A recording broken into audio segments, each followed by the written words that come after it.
उर्वरित वैज्ञानिक विकास महामंडळाचे अध्यक्ष आणि आमदार उल्हास पवार यांच्या वाढदिवसानिमित्त कृतज्ञता सन्मान समारंभाचं आयोजन करण्यात आलं। सत्ता आणि मोहापासून दूर राहून आमदार उल्हास पवार यांनी समाजकारणाची मोठ बांधली। पदं मिळाली नाही तरी त्यांनी कधीही तक्रार केली नाही, त्यामुळेच त्यांच्या त्यागाचा हा सत्कार होतोय, असं प्रतिपादन केंद्रीय अवजड उद्योग मंत्री विलासराव देशमुख यांनी केलं।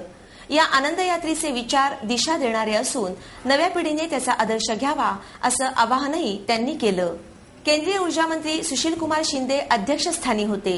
राज्याचे वनमंत्री डॉक्टर पतंगराव कदम, शिवसेना नेते आमदार दिवाकर रावते, गिरीश बापट, अॅडव्होकेट वंदना चव्हाण, रमेश वांजळे, महापौर मोहनसिंग राजपाल, उपमहापौर अॅडव्होकेट प्रसन्न जगताप, म्हाडाचे अध्यक्ष अंकुश काकडे, माइल्स एमआयटीचे संस्थापक अध्यक्ष प्राध्यापक विश्वनाथ कराड, वैशाली देशमुख, अनुराधा पवार या प्रसंगी उपस्थित होते।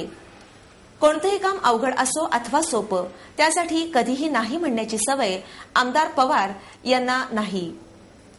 त्यांच्या या कर्तृत्वानेच आज पुण्यातच नव्हे तर राज्यभर त्यांचा मित्रपरिवार पसरला आहे, असा गौरव करून देशमुख म्हणाले, मोठेपण कोणी द्यावे लागत नाही, ते सन्मानाने मिळवायचे असते, असा आदर्शपाठ त्यांनी घालून दिला आहे।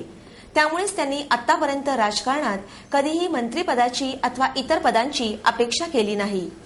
केवळ राजकारण न करता त्यांनी राजकारणांच्या भिंती बाजूला ठेवून समाजकारणाची मोड बांधली।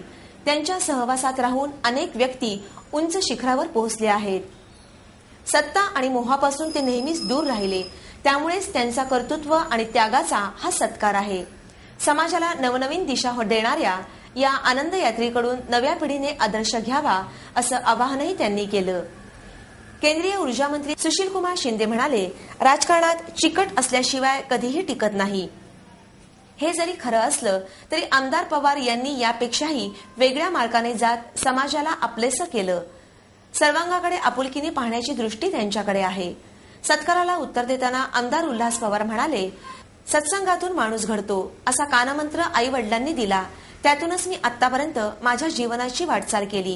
कीर्तन भजनातून आणि सांप्रदायिक माध्यमातून मला खूप काही शिकायला मिळालं, त्यामुळेच मी आजवर इथपर्यंत येऊन पोहोचलो आहे। यावेळी हबप Gurubaba Ausekar Maharaj, doctor K B. Grant, स्वातंत्र्य सैनिक धोंडीराम माळी, ज्येष्ठ शिल्पकार बी.आर. खेडकर, ज्येष्ठ पत्रकार सुरेश द्वादशीवार, रुस्तुमे हिंद पै, हरिश्चंद्र बिराजदार, लीला गांधी, कीर्ती शिलेदार, साहित्यिक विश्वास पाटील, अभिनेते प्रशांत दामले यांचाही यावेळी सन्मान करण्यात आला।